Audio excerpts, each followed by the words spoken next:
Yo, what up, guys? Welcome back to the Dubs Only podcast. We got some breaking news that happened last night. I'm over here with my co-host. We got Sunny G in the cut. Sunny G, pretty cold out here with us. He's over here keeping me warm. But anyways, yeah, like I said, we got some breaking news that happened last night, as it looks like that the Chargers will hire their new offensive coordinator, which is going to be the former head coach of the Miami Dolphins, Mike McDaniel. We're going to get our initial reaction, just how Mike McDaniel did in the past with his former teams with the Dolphins and the 49ers and with the OC there. Just what does it mean for Herbert? And overall, just what's my prediction and just the influence that it's going to have for the team going forward to this offseason. So with all that being said, let's get into it. Learn some game, you wanna give it back to the youth, to the next generation. To my little bros, come to me for information. I have my rounds, look, I've been across the town. Whatever you wanna do in life, just always hold it down. So my initial reaction when I first heard this was, I was like, heck yeah, I was super excited. I was happy. I was just like, we got the guy that I wanted originally. So the two options that I really wanted for our offensive coordinating position was Mike McDaniels, of course, and as well as Brian Daboll.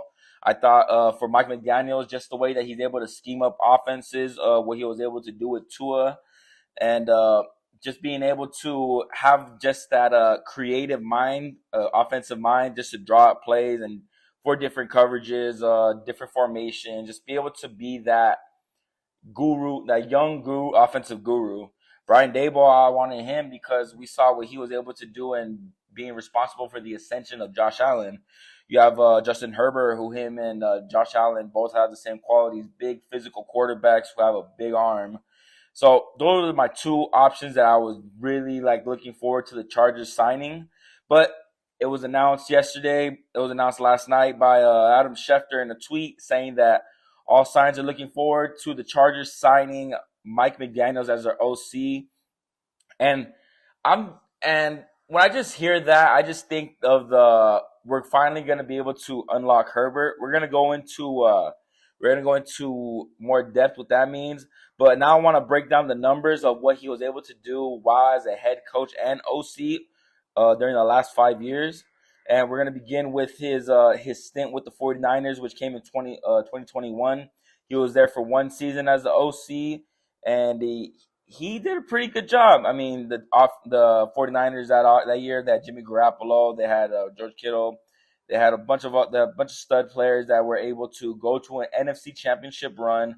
If you remember, they played against the Rams. Those contests were very physical, very close ones, and this one was no exception as well when the Rams won 2017.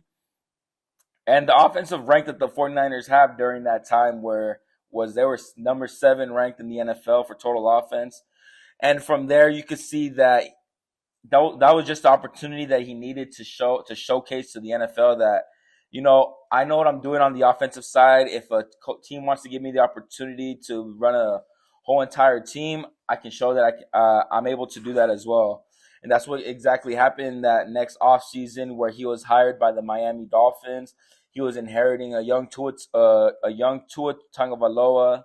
And the sky's the limit, because we were still wondering, what can Tua do? He was still coming off an injury after that with Alabama. People were still saying, does he have arm? Can he actually do something in the NFL? Because his first year in the NFL wasn't that great. And when Mike McDaniels got there, let's go ahead and let me read you these rankings of what they were. They were ranked 6th overall in the NFL for total offense, and they were a top 10 scoring offense as well. You had some crazy look. What are you doing? Get out of there! Come on. Sorry. Mike McDaniel just bringing a new flavor to offenses that defenses couldn't really understand, especially with the crossing routes, being able to go different levels of the field. You had a low, middle, high action going on. And then in year 2, that is when this team actually just took that leap, because that was when they got Tyreek Hill, I want to say. And because of that, they were able to be the number 1 ranked overall offense in the NFL, number 2 ranked scoring offense as well. They had over 6,000 yards total offense, one of the best scoring offenses that we mentioned right there. and you just see the ascension of what Mike McDaniel's was able to being able to do with the parts that he was able to play with, and from there, that is when the decline occurred. And there's reasons behind it. You can go through injuries. You can go with inconsistent play by Tua, the lack of having a cannon arm, uh, just being able to those injuries as well, like we mentioned with Tua, just the concussion protocols, switching out quarterbacks, not knowing if Tua was going to be there long term.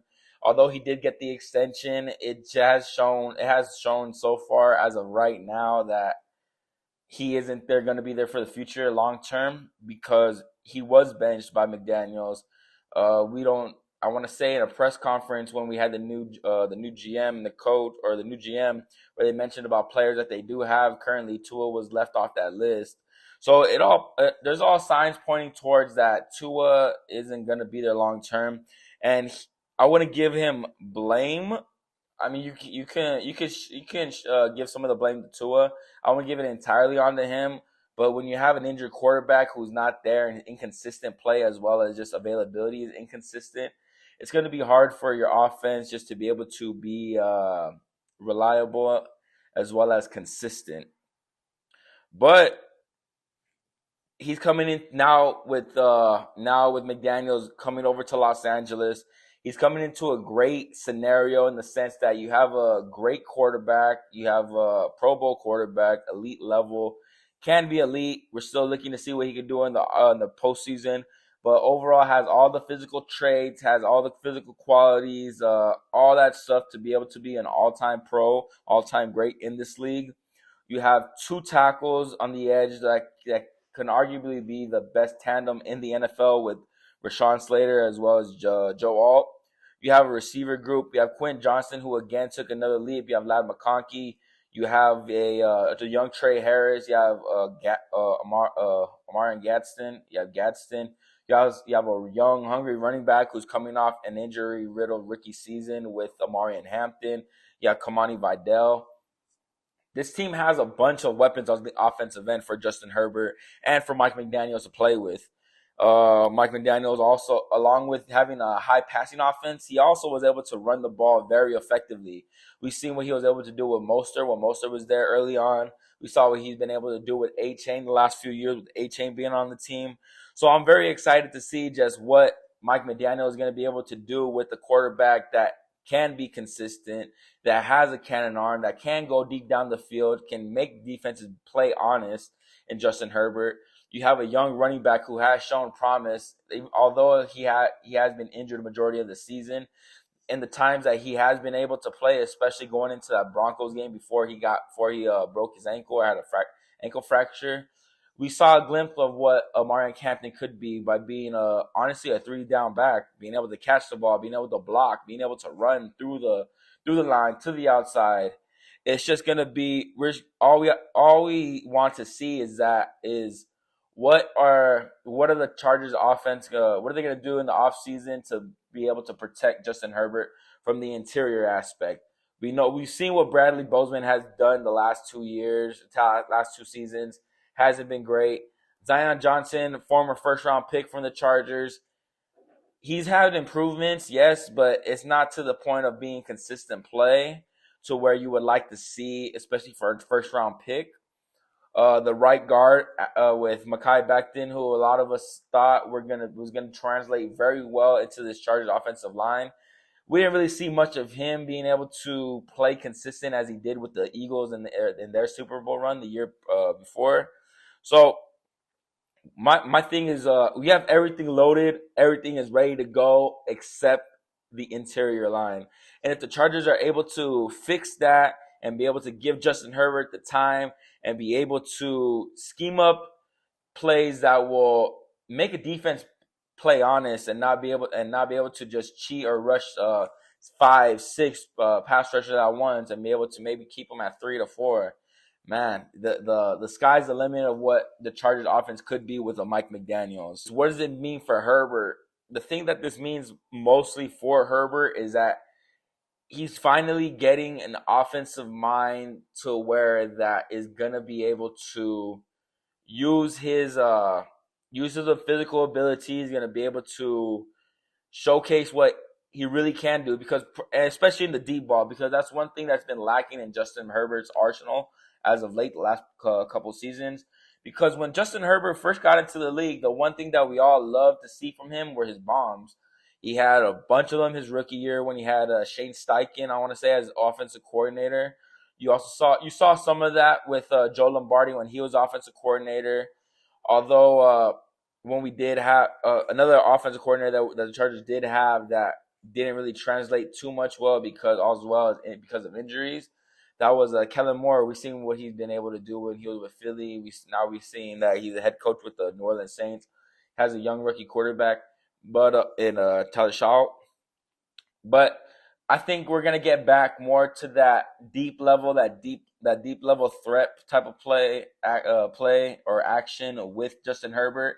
I think that Justin Herbert being able to be the physical monster and not to be able to succumb to his injuries and be able to consistently be out there for his team, no matter how hurt or how injured he gets, he's always going to be there.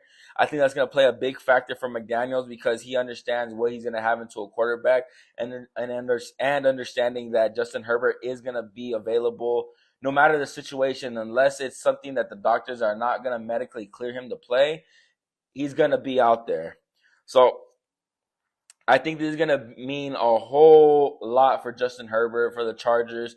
I think that we're finally going to unlock Justin Herbert to another level, especially because the one thing that Justin Herbert is lacking is that playoff consistency, that playoff winning. We've seen he's been able to do that during a regular season game, will his team to victory. But now we got to see it in the postseason. What are you going to be able to do, Justin, when it's one and done, when his back's against the wall?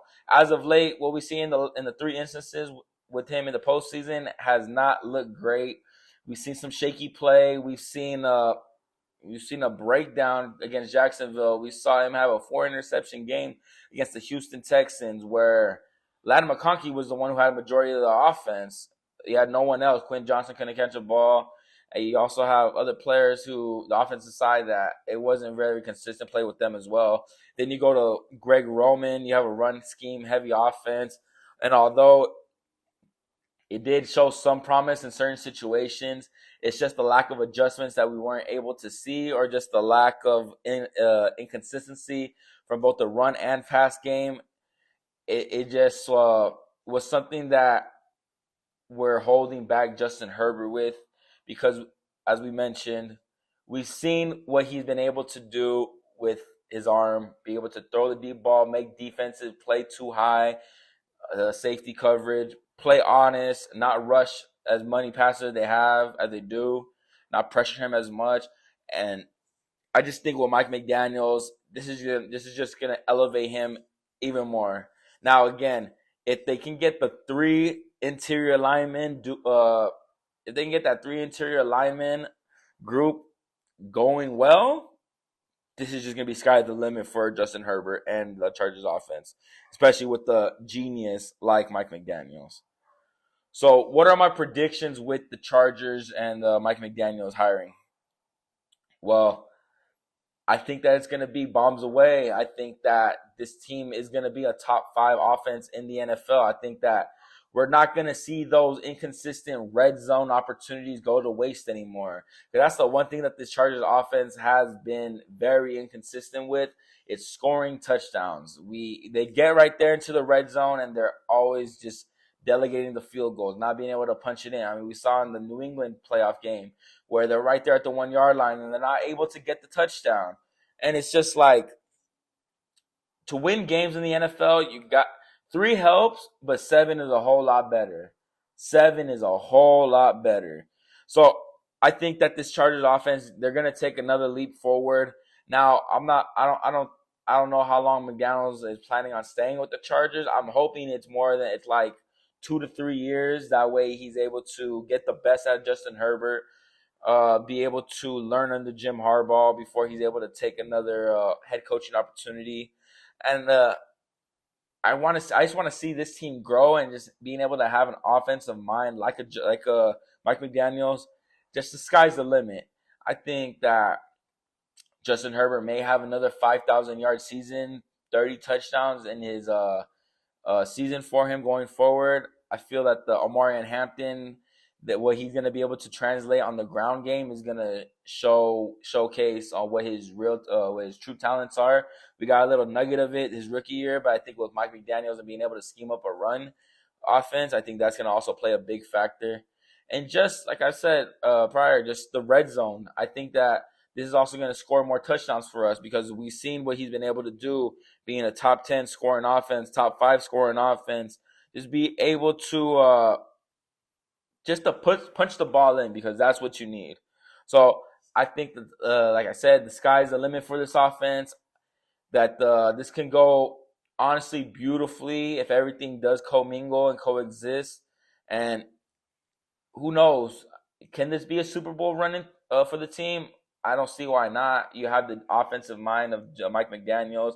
Hopefully, if Jesse Minter does stay, you have a defensive mind in Jesse Minter. You have the coach who's been there, done it, won it. Not the Super Bowl, but he's won a college championship in Jim Harbaugh. You have one of the best GMs in the NFL that's able to plug and play players and understand how to scout and see and eye talent. So I think this was a beneficial move for both parts. This gives the Chargers a young guru, offensive genius in Mike McDaniels. This gives Mike McDaniels an opportunity to showcase his talents and his genius playing with the Justin Herbert and hopefully earn himself another head coaching opportunity in the future. Well, all right, guys, that's going to wrap up this episode of the Dubs Only podcast with the Chargers hiring Mike McDaniels as their offensive coordinator. Appreciate you guys for watching. Stay tuned later in the week because this Friday I'll be dropping an episode doing a preview on Championship Sunday with the NFC and the AFC Championships going on, my predictions, how I see those games going, and who's going to be in the Super Bowl for this year. Appreciate you guys for watching. Stay tuned. Like, comment, share. Appreciate you guys. Catch you guys next time. Never from the bullpen. Call him Hirsch. Never wish the worst. It come back around. Check that karma is a curse. Why you looking like you wanna be on innocent? You ain't got a front now. Know that you've been missing it.